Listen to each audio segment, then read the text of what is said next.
जी, तो आप तो मंगल के व्रत रख रहे होगे कि हनुमान जी ऐसी कृपा करो क्या कि केजरीवाल और कांग्रेस में ठनी रहे, बाकी सब ठीक रहेगा। अमिताभ जी, जी अब हम आप जानते ही हैं, जैसे कर्म करेंगे वैसे फल मिलेगा। अगर हमारे कर्म इतने अच्छे होंगे तो हमें ये वाला फल हो सकता मिल जाए। गीता में यही कहा गया है। अब इन्होंने जो कर्म किए हैं, अब अरविंद केजरीवाल जी तो हमेशा राजनीति बदलने आए थे ना। ये तो हमेशा राजनीति में रायता फैलाने के लिए मशहूर है। आप ऐसा चीफ मिनिस्टर जो खुद धरने पे बैठ जाता हो, तो अरविंद केजरीवाल के बारे में कुछ भी प्रेडिक्ट करना मुश्किल है।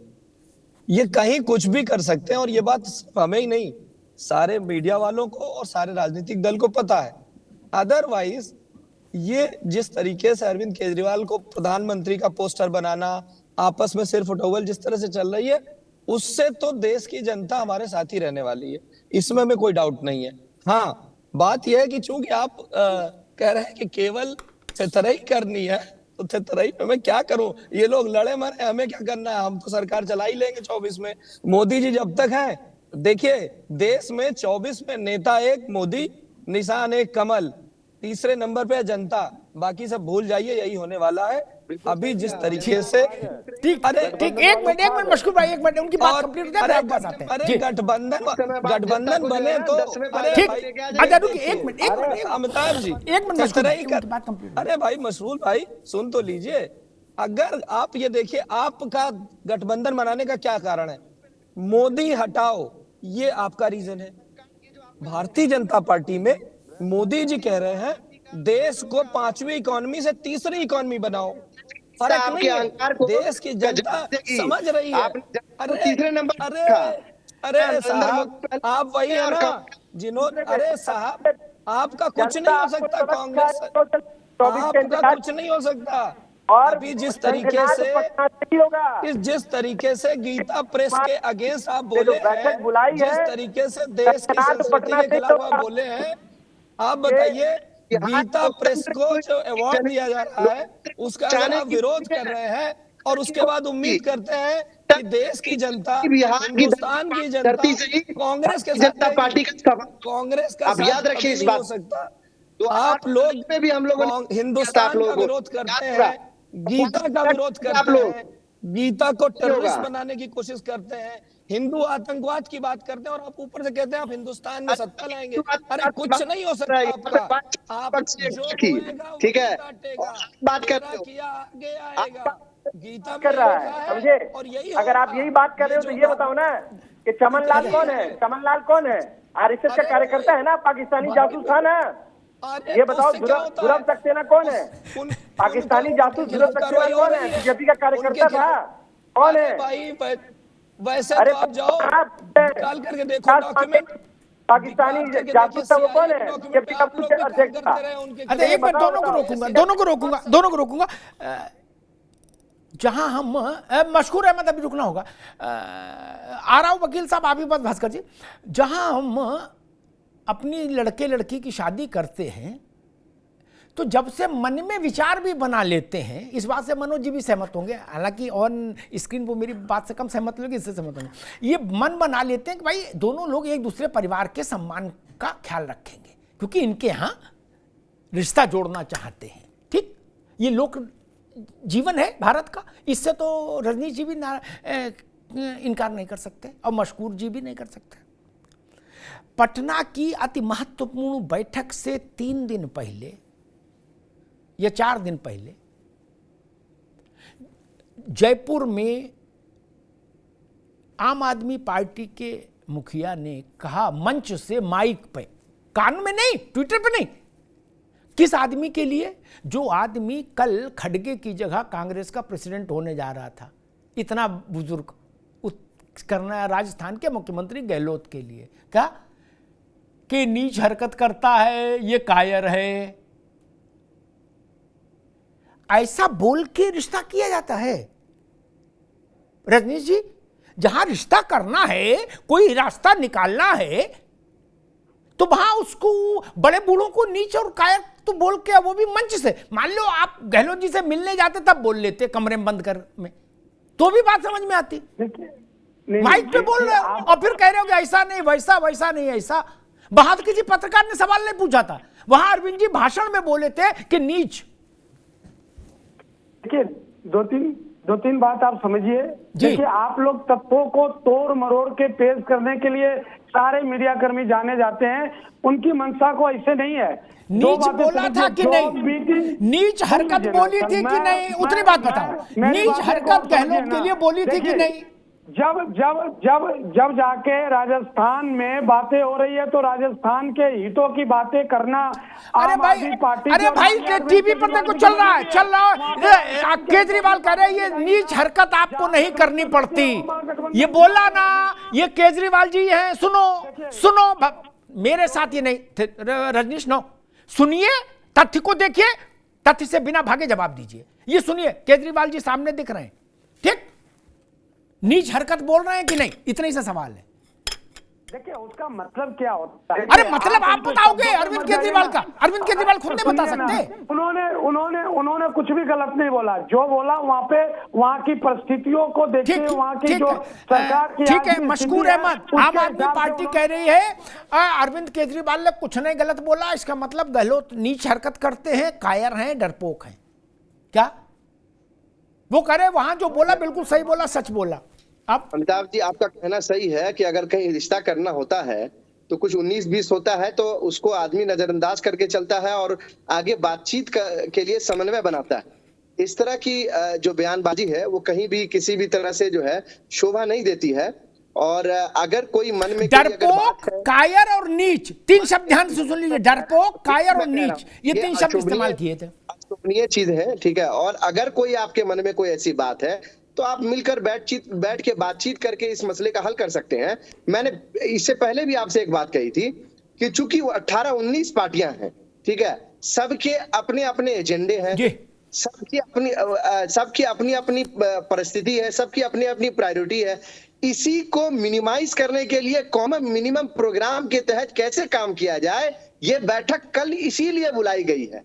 इस बात को समझिए कि अगर किसी तरह के डिफरेंस समझ गए, आप समझो, हम तो समझे हुए, चाहे एनसीपी से हो, इन तमाम चीजों को कॉमन मिनिमम प्रोग्राम के तहत आए और एक के सामने एक की जो परिस्थिति की बात चल रही है पे हो। क्योंकि पिछले चुनाव का भी जो रिजल्ट आया है, कर्नाटक चुनाव का रिजल्ट आपके सामने है, या लोकसभा 19 का रिजल्ट आप देख लीजिए। देश की 60% से ज्यादा जनता, लगभग 63-64% जनता जो है वो भारतीय जनता पार्टी के खिलाफ है। ठीक, तो मशकूर जी, ठीक है, रुकना होगा ठीक है। मैं मनोज यादव के पास चलूं। एक बात, कांग्रेस का भी ये भ्रम दूर होना चाहिए। कांग्रेस अक्सर इस बात का उल्लेख करती है, लेकिन ये मशकूर अहमद बोल चुके, अब आप अगली बार बोल लेना, अभी रुको। उसको भी ये तथ्य पता होना चाहिए। भारत के पहले, सुन लो भैया गौर से, भारत के पहले प्रधानमंत्री, the tallest leader of Congress, Pandit Jawaharlal Nehru, उनकी लीडरशिप में, आप मनोज जी आप सब लोग भी सुनिए, आगे किसी न किसी बहस में कभी न कभी काम आएगा, है? उतना बड़ा नेता के लीडरशिप में जब पहली बार चुनाव में कांग्रेस उतरी, तब भी 51% वोट से सरकार नहीं बनाई थी। अजब ज्ञान देते हो यार, कुछ आंकड़े फांकड़े देख के रखा करो, याद रखा करो। गूगल पर डिपेंडेंट हो तो यही ऐसे गड़बड़ करोगे, ये सब नहीं चलता ना। अब बताइए 51% वोट लेके कौन माइकल सरकार बनाया? फिर 1% से सरकार बनती बिगड़ती है अमिताभ जी। और इस देश के लोकतंत्र की बलिहारी आपको याद नहीं होगा, 8% वोट के साथ, कितना मनोज यादव, 8% वोट के साथ जनता दल ने सरकार बना ली थी। विश्वनाथ बाबू प्रधानमंत्री हो गए थे 8% वोट पे। क्या तो वो प्रधानमंत्री नहीं माने जाएंगे? उनसे सील मोहर लेटर पैड छीन लिया जाएगा, उनके कान के नीचे 2 लगाए जाएंगे कि 51% क्यों नहीं लाए? ऐसा है क्या? 28% पर उत्तर प्रदेश में अखिलेश यादव की सरकार बनी, 29 पे मायावती बनी, वो लोग मुख्यमंत्री नहीं रहेंगे? मनोज यादव, ये तर्क भाई मेरी समझ में नहीं आया। जब भारत ने ये जो व्यवस्था तय की है, वो तय की है कि भाई सीट किसकी ज्यादा बहु है, वोट परसेंटेज पे तो तय हुआ नहीं प्रधानमंत्री बनना या मुख्यमंत्री बनना। फिर और मैं मूल बात कह रहा हूं, जब सपा बसपा को मैंने इसीलिए उद्धृत किया, जब सपा बसपा का गठबंधन हुआ था वो टूट गया छोड़िए, लेकिन दोनों पक्षों ने अपने नीचे तक के कार्यकर्ता से यह सुनिश्चित कराया कि कोई अभद्र बात नहीं होगी। मायावती जी मुलायम सिंह जी के संसदीय क्षेत्र में गई थी मैनपुरी, कितना तनावपूर्ण मामला था, मुलायम सिंह जी मंच पर थे, फिर भी मैं इस बात की तारीफ करता हूं, पूरी शालीनता और सौजन्यता से वो कार्यक्रम निपटा था। आज तो अभी सूत न कपास कोरी सन लठी लटा। मनोज यादव। बिल्कुल, देखिए मैंने इसीलिए इस बात का जिस पार्टी को गठबंधन का अनुभव नहीं है उसको बयान देने में हिचक बिल्कुल नहीं होगी। जब गठबंधन करेंगे और गठबंधन के उस दायरे में जाएंगे तो आपको निश्चय ही पता चलेगा। अमिताभ जी, मैं जो आपने जानकारी दी उसके आगे बताता हूँ। आज भी समाजवादी पार्टी का कोई नेता कार्यकर्ता बहन जी पे टिप्पणी करने से पहले 2 बार सोचता है। क्यों? हमारा राष्ट्रीय नेता तो उन पे टिप्पणी नहीं करता। गठबंधन टूट गया, वो हमारे ऊपर आरोप लगाए, वो हम उन पे आरोप लगाए, राजनीतिक दल है, ये हमारा काम है। लेकिन कोई टिप्पणी उस तरह की तीखे सवाल, तीखी बात नहीं होती जो पहले बसपा और सपा के बीच में होती थी। उसका कारण ये है कि जो हमारी वैचारिकता है, जो हमारे एजेंडे हैं, जो हमारी बातें हैं, वो सिमिलर हैं, कहीं कोई अंतर नहीं है। ठीक है, बहन जी कभी उस पर टिकती नजर आती है, कभी वो अलग हो जाती है, कभी वो बीजेपी के पक्ष की बात करती है। ठीक, वो बात अपनी जगह हो सकती, लेकिन फिर हम अगर दलितों की बात कह रहे हैं कि हम साहब दलितों के लिए काम कर रहे हैं और मायावती जी को पानी पी पी के हम गाली दे रहे हैं, तो फिर कैसे हम दलितों के लिए काम कर रहे हैं? ये भी तो बात बड़ी होनी चाहिए ना। ठीक है, वो हमारे लाइन पे नहीं है, उनकी अपनी लाइन है, वो अपनी लाइन से काम करें, लेकिन विजुअलिटी आनी चाहिए आपकी भाषा में, आपके एक्टिंग में। वो विजुअल होना चाहिए कि हाँ, हम इस समाज के लिए काम कर रहे हैं। काम करने का मतलब ये थोड़ी नहीं कि बीजेपी की तरह हो कि हम पसमंदा पसमंदा पसमंदा पसमंदा जिंदा है और मुस्लिम मित्र, और जब घर गिरेगा पीले पंजे से तो गिरेगा मुसलमान का, जब पेट्रोल पंप गिरेगा तो मुसलमान का, जब उसके घर में कोई और हरकत होगी तो मुसलमान की। उस तरह वाला नहीं, ना ना ना, हम लोग तो वैसा काम कर ही नहीं सकते, कभी नहीं। इस जन्म में 100 जन्म में ना कर पाएंगे। क्यों? क्योंकि मानवता क्या होती है, सच्चा झूठा क्या होता है, ये अमिताभ जी सबसे महत्वपूर्ण चीज होती। और जो हम कहते दिखे वो हम करते दिखे, तब तो फिर हमें राजनीति करने का मतलब है। गुण दोष सभी राजनीतिक दल में है। नेताजी के अंदर इतनी अच्छाइयां होने के बावजूद भी उनके अंदर 1000 कमियां लोग गिनाते हैं। तो वो ऐसी हिंदुस्तान में उनके जैसा दूसरा नेता ना पहले हुआ था ना बाद में। ठीक मनोज बाबू। कौशल जी, समाजवादी पार्टी कह रही कि भाई पसमानदा करो, मोदी मित्र बनाओ, और घर गिराना हो तो मुसलमान का गिराओ। ये दोनों चीजें एक साथ कैसे चलेंगी? हाँ, मैंने मनोज भाई की बात सुनी और तभी मैं मुस्कुरा रहा था। हम इनके जैसे तुष्टीकरण और जातिवाद पे चलते हुए एमवाई फैक्टर नहीं चलाते ना। आप तो अमिताभ जी जानते ही हैं, जब वो जमाना था तो क्या दिक्कत है भाई? अमिताभ जी प्लीज मेरा गला आप क्या बोलो उनकी बात जी। ठीक, मैं ये कह रहा हूँ कि आपको भी वो समय याद होगा उत्तर प्रदेश में जब एफआईआर लिखने से पहले पूछा जाता था भैया जाति कौन सी है, धर्म कौन सा है। अगर एमवाई फैक्टर वाले होते तो उनका एफआईआर सीएम ऑफिस डिसाइड करता था। ये हमें तुष्टीकरण के बारे में बताएंगे। दूसरे ये कह रहे थे मायावती से राजनीति कैसे की जाती है। अरे गेस्ट हाउस कांड कर डाला, मायावती को जान से मारने की कोशिश कर दी, वही हाल है कि ये चले हैं ज्ञान देने राजनीति का और गठबंधन का। अरे इनका बस चलता तो मायावती जी कब तक चली गई होती। ये तो बीजेपी के नेता थे जिन्होंने जाके बताया था। और जिसके बारे में ये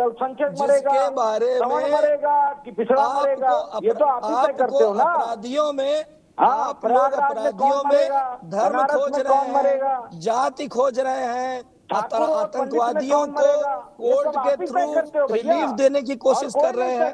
आप लोग जो तुष्टीकरण की राजनीति करते आए हैं, और समाजवादी पार्टी के अखिलेश जी के लिए उन्हीं के अपने बाप ने क्या कहा, मुलायम सिंह जी ने क्या कहा था अखिलेश के लिए, मुलायम सिंह जी ने क्या कहा था अखिलेश के लिए, जो बाप का ना हुआ वो देश का क्या होगा।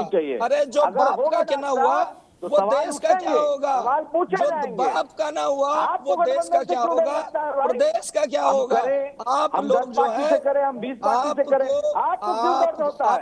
मुझे आप कोई विश्वगुरु दिक्कत नहीं पार्टी है, हो, मुझे आप कोई पूरी दिक्कत विश्व नहीं वाली है। वीर आप बजाओ, अपनी विश्वगुरु वाली अपनी टीम सर पे ऐसे टॉवल बजाओ, करो, पूरी अपनी भारत में ढपली बीन अपना बजाओ। करो, हम चाहते हैं आपको कि जो आप कहता बीन है वो बजाओ। करो।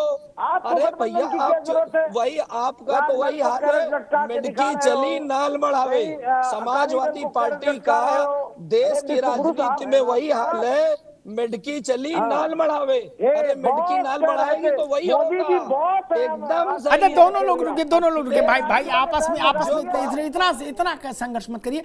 मशकूर अहमद साहब, एक अभी आपकी पार्टी के नेता हैं, प्रियंका जी के सलाहकार बोर्ड के मेंबर हैं, प्रियंका गांधी के लिए जो पार्टी ने एक एडवाइजरी बोर्ड गठित किया था उसके मेंबर एडवाइजरी कमेटी के प्रमोद कृष्णन, ठीक। उन्होंने कहा कि केजरीवाल कह रहे हैं पंजाब और दिल्ली छोड़ दो, अखिलेश बाबू कह रहे हैं ये उत्तर प्रदेश छोड़ दो, ममता जी कह रही बंगाल छोड़ दो, ऐसे उन्होंने कई नाम लिखे थे क्या। तो बोले हमको ये बताओ, ये कांग्रेस मुक्त भारत बनाने का काम कर रहे हो क्या सब लोग, रीजनल फोर्सेस? मशकूर अहमद असमानी नहीं। एक चीज जो अभी पिछले सामने अभी आई है बहस से, कौशल जी ने कहा कि जो बाप का नहीं हुआ वो किसका होगा। तो मैं ये कहना चाहूंगा जो बीवी का नहीं हुआ वो किसका होगा, वो देश का कैसे हो सकता है अगर यही तर्क है तो। बहरहाल मैं अब आपकी बात पे आता हूँ कि जो आचार्य जी ने कहा, आचार्य जी बहुत सम्मानित नेता हैं, निश्चित तौर पे कांग्रेस पार्टी के लिए उनकी चिंता है और हमारी भी चिंता है, और कांग्रेस का वर्कर है उन तमाम लोगों की चिंता है। और जो जिस पार्टी का वर्कर होगा, ये कौशल जी बीजेपी के वर्कर है, बीजेपी के लिए चिंता है, मनोज जी समाजवादी के हैं, उनके एसपी की चिंता है, रजनीश जी को आम आदमी पार्टी की चिंता है, यही चिंता हमारे साथ भी है